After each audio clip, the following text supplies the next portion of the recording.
చిన్న ప్రార్థన చేసుకొని వాక్యాన్ని ధ్యానించుకున్నాం. छोटी सी दुआ करके हम वचन में जाएंगे। ఘనుడైన దేవ, हमारे प्रिय परमेश्वर पिता, మీ దీవెనలతో ఇప్పటి వరకు మమ్మలను సజీవులుగా ఉంచి ఉన్నారు. आपके आशीषों के अनुग्रह से अभी तक आप हम सबों को आपने जिंदा रखा। జరిగేటువంటి కార్యక్రమం అంతటిని మీరు ఆశీర్వదించమని, जो कार्यक्रम आगे बढ़ने को है उसमें आप आशीष दीजिए వినుచు ఉన్న ప్రతి ఒక్కరికి దీవెన కలుగులాగున కృపను దాయిచేయమని, और जितने आपके वचन को सुनते हैं आपके अनुग्रह को उन सारे लोगों पे आप आशीष कीजिए। యేసు నామమున అడుగుచూ ఉన్నాము తండ్రి. यीशु मसीह के नाम से मांगते हैं, आमेन। ఈ రోజున మన యొక్క సారాంశం ఏంటంటే మనుషుల్ని గురించి ఆలోచించదామని.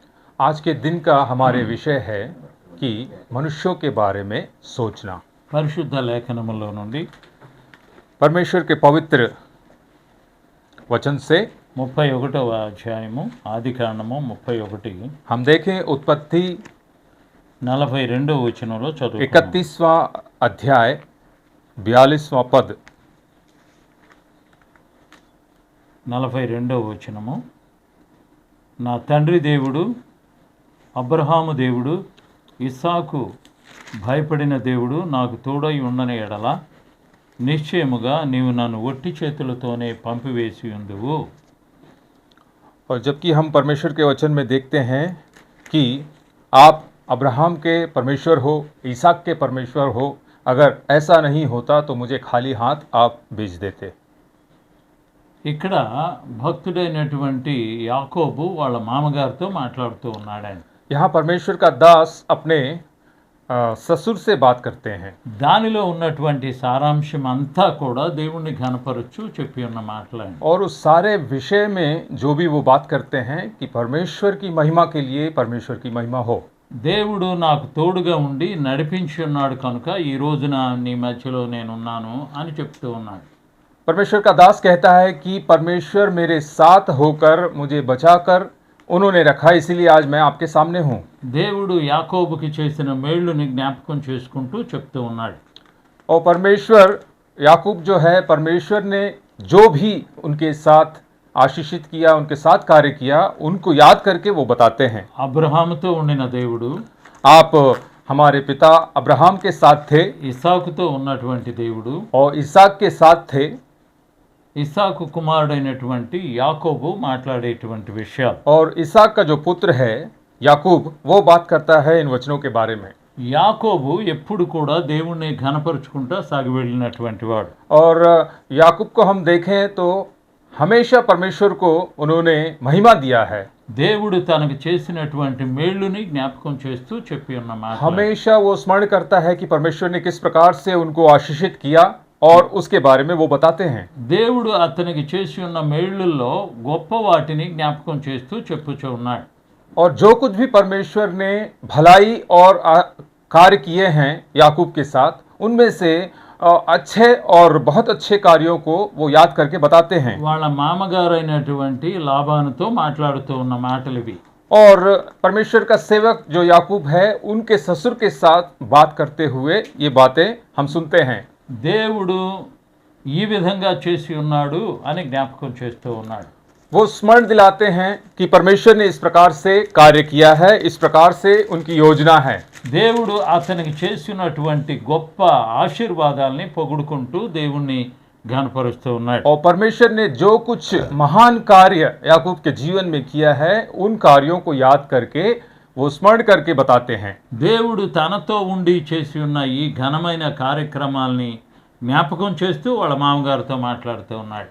और परमेश्वर ने जो कुछ भी उनके निजी जीवन के साथ परमेश्वर ने कार्य किया, उनको याद करके वो अपने ससुर से उन बातों के बारे में चर्चा करते हैं। వాటిలో అతను యొక్క ఘనతను జ్ఞాపకం చేస్తూ చెప్పుచూ ఉన్నాడు. और उन सारे कार्यों में जो परमेश्वर ने उनको महिमा दिया है याकूब को, उन महिमा के कार्यों को याद करके वो बताते हैं अपने ससुर जी को। దేవుడు అతనికి చేసి ఉన్న మేళ్లలో అన్నింటి యందు కూడా దేవుని యొక్క కృపను కొనియాడుకుంటూ చెప్పుచూ ఉన్నాడు. और परमेश्वर ने जो कोई भी कार्य उनके जीवन में किए हैं, उन सारे कार्यों के बारे में वो याद करके और परमेश्वर के अनुग्रह के बारे में, उन कार्यों के बारे में बताते हैं। దేవుడు నాకు ఈ మేలు చేయకపోయినట్లయితే, अगर परमेश्वर ने मेरे को ये आशीष ना दिया होता, నీవు నన్ను ఒట్ట చేతులతో పంపించేటువంటి వాడు. अगर आपका कार्य मेरे साथ नहीं होता तो आप मुझे खाली हाथ भेज देते। కాబట్టి ఈ సమయంలో దేవుణ్ణి ఘనపరుచుకుంటూ చెప్పి ఉన్నటువంటి మాటలను జ్ఞాపకం చేస్తూ ఉన్నాం. और इस समय हम लोग उन बातों को याद करते हैं जो याकूब ने याद करके जो महिमा के कार्य हैं, जो महिमा परमेश्वर ने दिया है, उनके बारे में हम बात करते हैं। దేవుడితో ఉన్నటువంటి వాడు యాకోబు.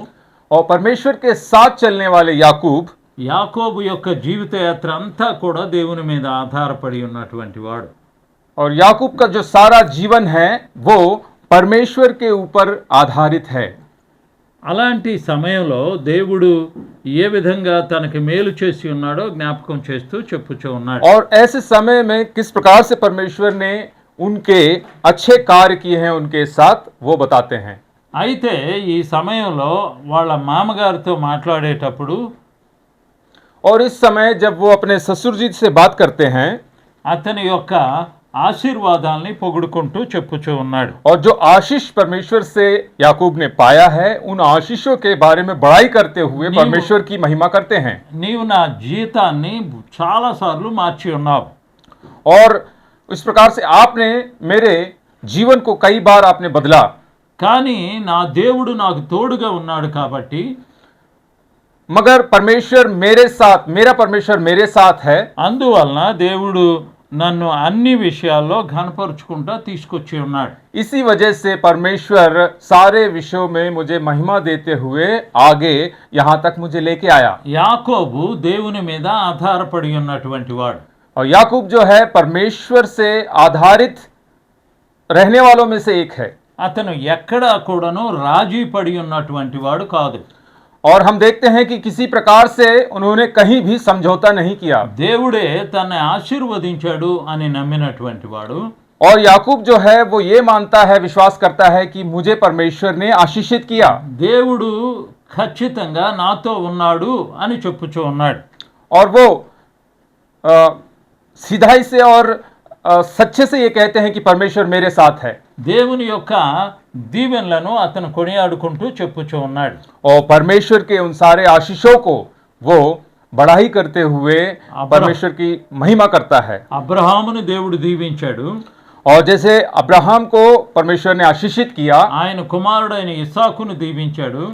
और उनके पुत्र इसाक को परमेश्वर ने आशीषित किया, ఇస్సాకు కుమారుడనైనటువంటి నాతో కూడా దేవుడు ఉన్నాడు అని చెప్తూ ఉన్నాడు. और इसाक का पुत्र यानी मैं, मेरे साथ भी परमेश्वर है। ఈ విధంగా తన దేవుని మహిమను కొనియాడుకుంటూ ఉన్నాడు. इस प्रकार से परमेश्वर ने जो कार्य उनके जीवन में किए हैं उसकी महिमा करते हुए वाला वो मामा- जीवन को व्यतीत करते हैं। వాళ్ళ మామగారు చాలా తెలివైన వాడు.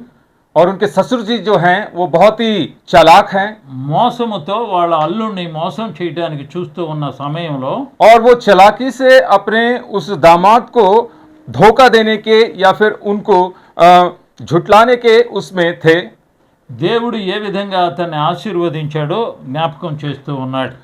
और किस प्रकार से परमेश्वर ने उन्हें आशीषित किया वो याद दिलाते हैं। దేవుని యొక్క మహిమను కొనియాడుకుంటూ తన జీవితాన్ని గడుపుచూ ఉన్నాడు. और परमेश्वर ने जो महिमा के कार्य उनके जीवन में किए हैं उनको याद करते हुए अपने जीवन को व्यतीत करते हैं। అతను గొర్రెలన్నింటిలో దేవుడు ఉన్నట్లుగా చెప్పుకుంటూ ఉన్నాడు. और याकूब कहता है कि मेरे जितने भेड़ हैं उन सारे भेड़ों में परमेश्वर है। తాను అన్యులైనటువంటి వాళ్ళ మామగారి కంటే ఎక్కువగా ఇందువల్లనే దీవించి ఉన్నాడు అని చెప్తూ ఉన్నాడు. और वो अन्य जातियों में से जो उनके ससुर हैं इसी वजह से परमेश्वर ने उनको आशीषित किया है करके वो बताते हैं। ఎందుకంటే దేవుని యొక్క దీవెనలను చూచి ఉన్నటువంటి వాడు. क्योंकि याकूब ने परमेश्वर के आशीषों को उन्होंने देखा है, इसीलिए वो गवाही देता है। వాళ్ళ అమ్మ నాన్నగారి యొక్క సలహాను బట్టి और उनके माता पिता के उस विचार के अनुसार యాకోబు ఒంటరిగా వాళ్ళ మామగారి దగ్గరికి వచ్చి ఉన్నాడు. और अकेले ही अपने ससुर के पास वो वहां से चले आए। ఇక్కడ దేవుడు అతన్ని బహుగా ఆశీర్వదించాడు. और यहाँ पर परमेश्वर ने उसे बहुतायत से आशीषित किया। అతనికి 4 భార్యలు 12 మంది కుమారులతో దేవుడు దీవించి ఉన్నాడు. और उनकी 4 पत्नियां और 12 लड़कों से परमेश्वर ने उन्हें आशीषित किया। ఎక్కడా కూడాను అతను ఏ విధమైన శాపాన్ని పొంది ఉన్నట్లుగా చెప్పబడలేదు. और कहीं भी हम देखते हैं कि किसी प्रकार का शाप उनके जीवन में नहीं था। దేవుడు అతన్ని ఆశీర్వదించున్న విధానాన్ని జ్ఞాపకం చేస్తూ చెప్పుచూ ఉన్నాడు. और परमेश्वर ने जिस प्रकार से याकूब को आशीषित किया है वो याद करके उन सारे बातों को हमें बताता है। ఎక్కడా కూడాను అతను ఎలాంటి శోధనలను ఎదుర్కొనలేదు. और कहीं पर भी हम देखें कि किसी प्रकार की बुराइयां या फिर किसी प्रकार के परीक्षाएं उन्होंने सामना नहीं किया, ఎందుకంటే అతనితో దేవుడు ఉన్నాడు కాబట్టి. क्योंकि परमेश्वर याकूब के साथ था। యాకోబు యొక్క దేవుడు గొప్ప ఆశీర్వాదాన్ని కృమ్మరించి ఉన్నాడని చెప్పుతూ ఉన్నాడు. और याकूब बताता है कि मेरा परमेश्वर महान है और बहुत आयु से आशीषित मेरे ऊपर उंडेला है करके याकूब बताता है। మీ పిల్లలను నాకు इచ్చినప్పటికీ కూడా దేవుడే నన్ను ఆశీర్వదించాడు అని చెప్తూ ఉన్నాడు. क्योंकि आपने मुझे बच्चों को दिया फिर भी परमेश्वर ने मुझे आशीषित किया करके बताते हैं। మన ఇద్దరి మధ్యలో ఎలాంటి బంధం ఉండినప్పటికీ కూడా हमारे बीच में जो भी मतलब रिश्ता है, నా కష్టాన్ని దేవుడు ఆశీర్వదించాడు అని చెప్తూ ఉన్నాడు. मैं ये कहता हूं कि परमेश्वर ने मेरे उस मेहनत को आशीषित किया है करके परमेश्वर के बारे में बड़ाई करते हैं। తను వెళ్ళిన ప్రతి చోటలో దేవుడు ఉన్నాడు. और जहां पर भी याकूब गया वहां पर हर जगह परमेश्वर मौजूद थे। దేవుడిచ్చిన ఆశీర్వాదాన్ని పొగుడుకుంటూ చెప్పుచూ ఉన్నాడు. और जो आशीषित परमेश्वर से याकूब ने पाया है उसे बड़े आनंद के साथ महिमा करते हुए परमेश्वर की बड़ाई करते हैं। మనిషి ఎప్పుడు కూడా దేవునితో ఉన్నటువంటి వాడు అని జ్ఞాపకం చేస్తూ ఉన్నాడు. और याकूब हमें आज याद दिलाता है कि मनुष्य जो है हमेशा परमेश्वर के साथ था, ఎక్కడా కూడాను రాజీ పడి ఉన్నటువంటి వాడు కాదు. और किसी प्रकार से कहीं भी समझौता उन्होंने नहीं किया। అందువలన ఈ సమయంలో దేవుణ్ణి పొగుడుకుంటూ చెప్పుచూ ఉన్నాడు. इसीलिए इस समय परमेश्वर को स्मरण करते हुए उनकी महिमा देते हुए उनके बारे में हमें बताते हैं। అతను చేసినటువంటి ప్రతి పనిని కూడా దేవుడు ఆశీర్వదించి ఉన్నాడు. और जो कार्य उन्होंने किया है हर कार्य को परमेश्वर ने आशीषित किया है। దేవునితో ఉన్నటువంటి భక్తుడైన యాకోబు और परमेश्वर के साथ जो था याकूब, యాకోబును ఏ విధంగా దేవుడు ఆశీర్వదించాడో జ్ఞాపకం చేస్తూ ఉన్నాడు. और याकूब किस प्रकार से वो आशीषित हुआ उन बातों को हमें याद दिलाते हैं। ప్రతి విషయంలో కూడా యాకోబు దేవుణ్ణి జ్ఞాపకం చేసుకొని ఉన్నాడు. और हर विषय में याकूब जो है परमेश्वर को स्मरण करता है, याद करता है। అందువలన దేవుడు అతన్ని ఆశీర్వదించి ఉన్నాడు. इसी वजह से परमेश्वर ने उनको आशीषित किया। చెప్పేటువంటి సమయంలో కూడా దేవుణ్ణి ఘనపరుచుకుంటూ చెప్పుచూ ఉన్నాడు. और जब भी वो बताते हैं तब वो परमेश्वर की महिमा के लिए ही बताते हैं और परमेश्वर को महिमा देते हैं बताते समय। కాబట్టి మనం ఆలోచించవలసి ఉన్నది దేవుణ్ణే కానీ మన యొక్క తెలివితేటలు కాదు అని జ్ఞాపకం చేస్తూ ఉన్నాడు. और आज हमें याद दिलाते हैं इस वचन के द्वारा कि हम हमेशा परमेश्वर के कार्यों को, परमेश्वर के ज्ञान को महिमा और बढ़ाई देने वाले हो सके, ना कि हम अपने ज्ञान को बढ़ाई दें। ఈ విధంగా దేవుణ్ణి ఘనపరిచినటువంటి యాకోబు और इस प्रकार से परमेश्वर की महिमा करने वाले याकूब దేవుణ్ణి చూపించుచు తన యొక్క భయాన్ని వాళ్ళ మామగారికి చూపిస్తూ ఉన్నాడు.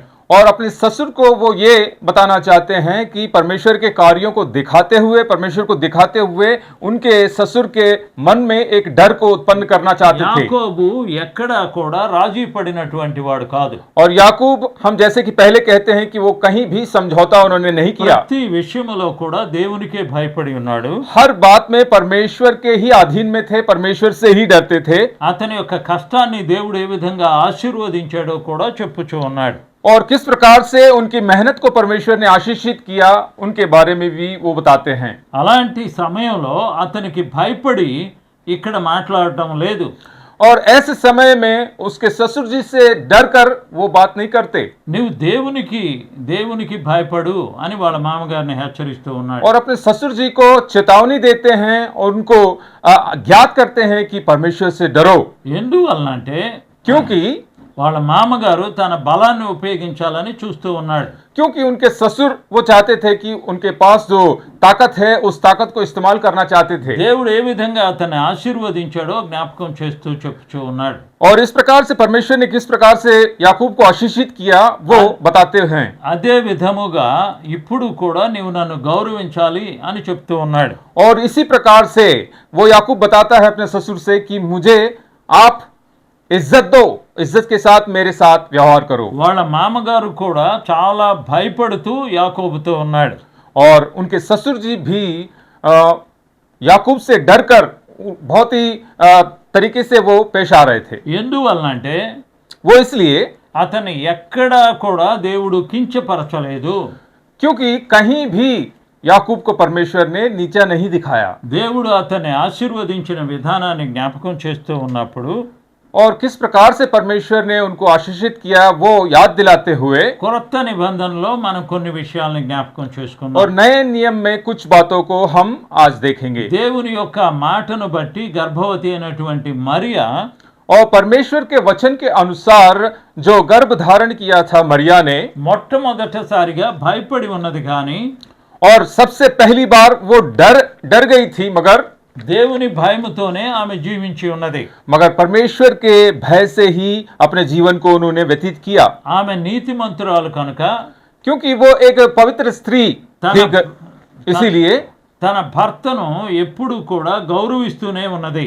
और अपने पति को हमेशा उसने गौरव दिया और हमेशा उनकी इज्जत की। దేవుడు ఎప్పుడైతే యోసేపుతో మాట్లాడి ఉన్నాడో, जब परमेश्वर ने यूसुफ से बात किया, తన యొక్క జీవితంలో మెళకువగా ఉన్నట్లుగా మనం చూడగలుగుతూ ఉన్నాం.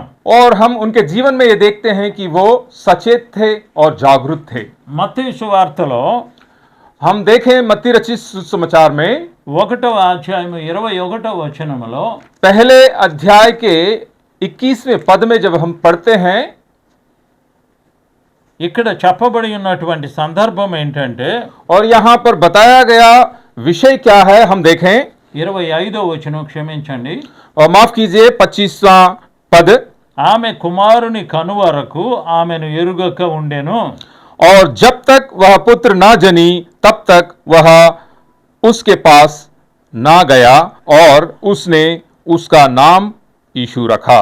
ఇక్కడ చెప్పబడినటువంటి సందర్భం ఏంటంటే यहाँ पर बताए गए विषय को हम देखें, ఆమె బిడ్డని కనే వరకు కూడా ఆమెను తాకలేదు అనే మాట మనకి స్పష్టంగా చెప్పబడుతుంది. और यहाँ पर सबसे अच्छी बात यह है, देखने को मिलता है कि जब तक उन्होंने लड़के को जन्म नहीं दिया तब तक वो अपने पति को नहीं जानती थी, उन्होंने देखा भी नहीं था। భక్తుడైనటువంటి యేసేపు और जो परमेश्वर का दास यूसुफ था, దేవుని యందు భయభక్తులు కలిగినటువంటి వాడు కాబట్టి क्योंकि वो परमेश्वर का भय मानने वाला व्यक्ति था, ఆమె గర్భవతి అయినది పరిశుద్ధాత్మ వల్ల అని నమ్మి ఉన్నటువంటి వాడు, और उन्होंने ये विश्वास किया है कि जो गर्भ धारण मरिया ने किया है वो पवित्र आत्मा की वजह से गर्भ धारण हुआ है करके विश्वास करते हैं। ఏమైతే అతను నమ్మి ఉన్నాడో क्योंकि जिस प्रकार से उसने विश्वास किया, ఆ నమ్మకాన్ని నెరవేర్చడానికి అతను చివరి వరకు కూడా నమ్మకంగా ఉన్నాడు.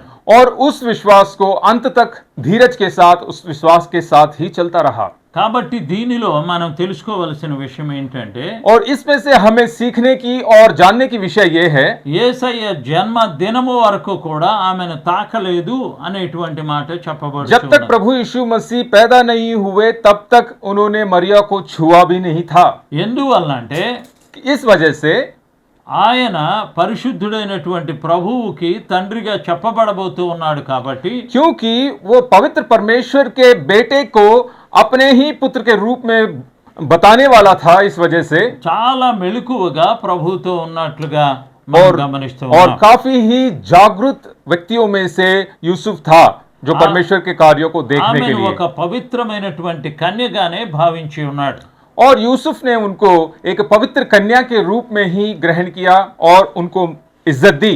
అందువలన ఆమె బిడ్డను కనే వరకు కూడా ఆమెను ఏమాత్రము కూడా తాకలేదు అని వ్రాయబడి ఉన్నది. इसी वजह से वचन में लिखा हुआ है कि जब तक पुत्र को ना जनी मरिया तब तक यूसुफ ने उनको छुआ नहीं। పరిశుద్ధులందరూ కూడా చేసేటువంటి పని ఏంటంటే और जितने भी पवित्र लोग हैं उन सारे लोग यही कार्य करते हैं। దేవుని పని చేయడంలో చాలా శ్రద్ధ కలిగి ఉన్నట్లుగా మనం గమనించవలసి और हम देखते हैं कि परमेश्वर के कार्य को करने के लिए वो बहुत ही इच्छुक थे और बहुत ही मनपूर्वक काम करते थे। వాళ్ళు ఏమాత్రం కూడా చెలించినటువంటి వారుగా చెప్పబడలేదు. और किसी प्रकार से वो रास्ते में से विचलित नहीं हुए परमेश्वर के कार्य से। ఏ పని అయితే దేవుడు అప్పచెప్పాడో ఆ పనిని వాళ్ళు నెరవేర్చడానికి ముందుకు వెళ్ళి ఉన్నారు. और जो कार्य परमेश्वर ने उनको दिया था उन कार्यों को वो पूरा करने के लिए आगे बढ़े। వాళ్ళు దేవుని పని చేయడానికి वो परमेश्वर के कार्य को करने के लिए శ్రద్ధ కలిగి ఉన్నటువంటి వారు वो बहुत ही विशेष रूप से अपने उस मन से करते थे। इसीलिए దేవుడు వారిని ఏర్పాటు చేసుకున్నట్లుగా మనం గమనిస్తూ ఉన్నాం. और हम देखते हैं कि परमेश्वर ने उनको चुन लिया है करके, उनको निर्धारित किया है करके हम देखते हैं। దేవుని యొక్క మాటలను చాలా శ్రద్ధగా పాటించి ఉన్నారు. वो परमेश्वर के बातों को अपने जीवन में मन पूर्वक से उन्होंने व्यतीत किया, उसके अनुसार जिया। ఎప్పుడు కూడా దేవుని యొక్క మాటకు ఎదురు చెప్పిన వారు కాదు. और कभी भी परमेश्वर के वचन के विरोध में उन्होंने अपने बातों को व्यक्त नहीं किया। దేవుడు ఏదైతే చెప్పాడో దాని యందే వాళ్ళు శ్రద్ధ కలిగి ఉన్నారు. और जो परमेश्वर ने उनको बताया था उसी कार्य में वो अपने पूरे मन को लगाए हुए थे। యేసేపు వడ్రంగం పని చేసేవాడు.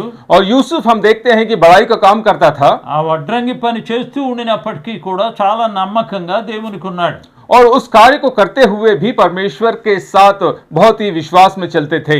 అతను దేవుని యొక్క మాట ప్రకారంగా జీవించి ఉన్నాడు కాబట్టి क्योंकि उन्होंने परमेश्वर के वचन के अनुसार अपने जीवन को व्यतीत किया, దేవుడు అతన్ని పిలిచి ఉన్నాడు. इसीलिए परमेश्वर ने उन्हें बुलाया। ఎందుకైతే పిలిచి ఉన్నాడో దాని కొరకే దేవుడు అతన్ని వాడుకొని ఉన్నాడు. और जिस कार्य के लिए परमेश्वर ने यूसुफ को बुलाया उस कार्य के लिए ही उन्होंने इस्तेमाल किया। అదే విధముగా इसी प्रकार से మనుషులమైనటువంటి మనము కూడా और मनुष्य के रीति से हम जो हैं, దేవుడు మనల్ని ఎందుకు పిలిచాడో, परमेश्वर ने हमें किस लिए बुलाया, ఏ పని అయితే మనకు అప్పగించి ఉన్నాడో और जो कार्य परमेश्वर ने हमें सौंपा है ఆ పని చేయడానికి మనం ముందుకు వెళ్ళవలసి ఉంది. उसी कार्य को करने के लिए हम आगे बढ़ने वाले हो सकें। దేవుని యొక్క భక్తులైనటువంటి పరిశుద్ధులను, और परमेश्वर के जो पवित्र लोग हैं, భక్తుడైనటువంటి యాకోబు ఆ విధంగా జీవించి ఉన్నాడు. और परमेश्वर के भक्त याकूब इस प्रकार से जीवन को परमेश्वर के अनुसार जिया। ఇస్సాకు ఆ విధంగానే ఉన్నాడు.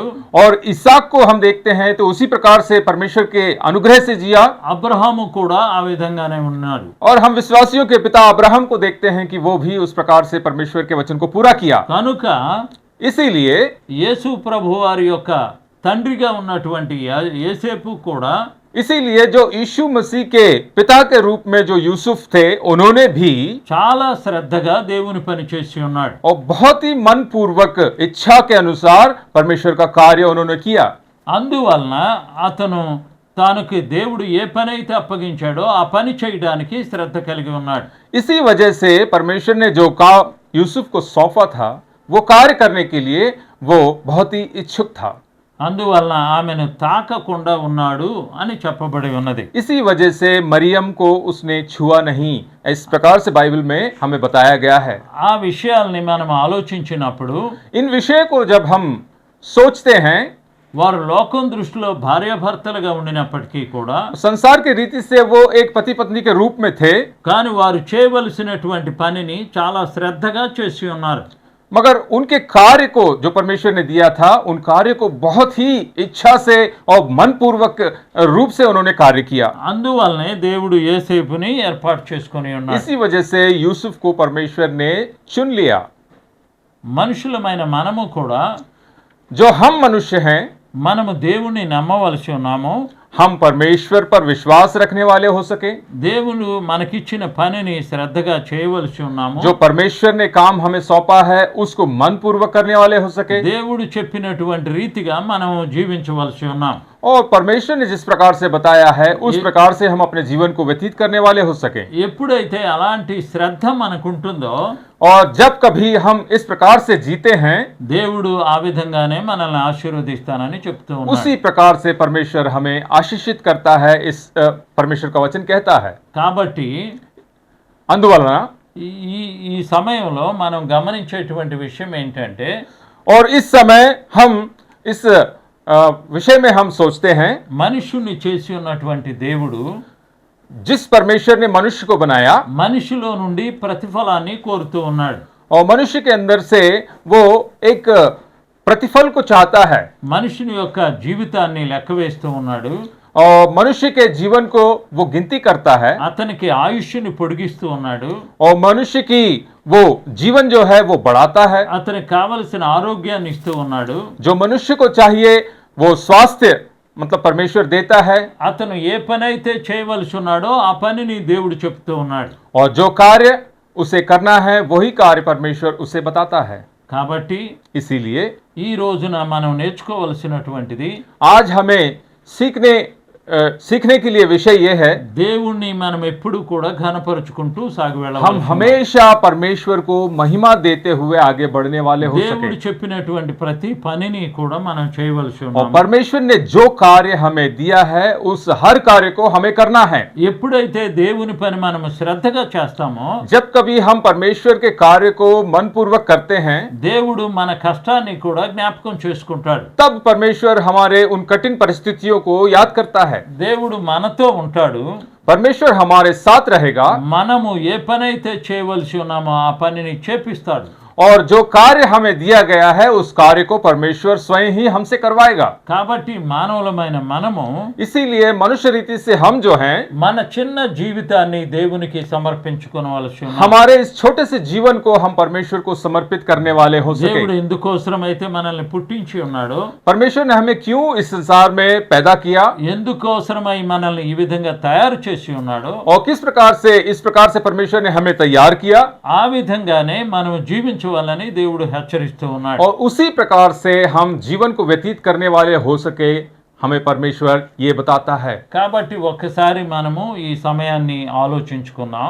इसीलिए मेरे प्रियो इस समय हम एक विषय में सोचें, భూమికి పునాది వేసిన దేవుడు, और जिसने इस संसार की नींव को डाला है ఆకాశములో నక్షత్రాల్ని సూర్యుడిని పెట్టినటువంటి దేవుడు, और आकाश मंडल में सूर्य को और तारों को जिस परमेश्वर ने रखा భూమి మీద సర్వ సృష్టిని కలుగు చేసి ఉన్నటువంటి దేవుడు, और इस धरती के ऊपर सारी सृष्टि को उसने रचा हुआ ఈ రోజున మనతో కూడా అదే విషయాన్ని జ్ఞాపకం చేస్తూ ఉన్నాడు. आज हमसे भी परमेश्वर इन बातों के बारे में याद दिलाता है। మనం ఎందుకు పుట్టి ఉన్నామో, हम किस लिए इस संसार में पैदा हुए ఎందుకు జీవిస్తూ ఉన్నామో, और क्यों हम जीते हैं, మనము ఆ విషయాల్ని ఆలోచించవాలని దేవుడు చెప్తూ ఉన్నాడు. और उन सारे विषयों के बारे में हम सोचने वाले हो सके परमेश्वर हमें बताता है। కాబట్టి చిన్న ప్రార్థన చేసుకొని ముగించుకున్నాం. इसीलिए हम छोटी सी प्रार्थना करेंगे और इस विषय को यहाँ पर हम समाप्त करेंगे, ఎందుకంటే क्योंकि దేవుడు మనల్ని తయారు చేసి ఉన్నాడు. परमेश्वर ने हमें बनाया ఆయన కోసం మనం జీవించవలసి ఉన్నాము.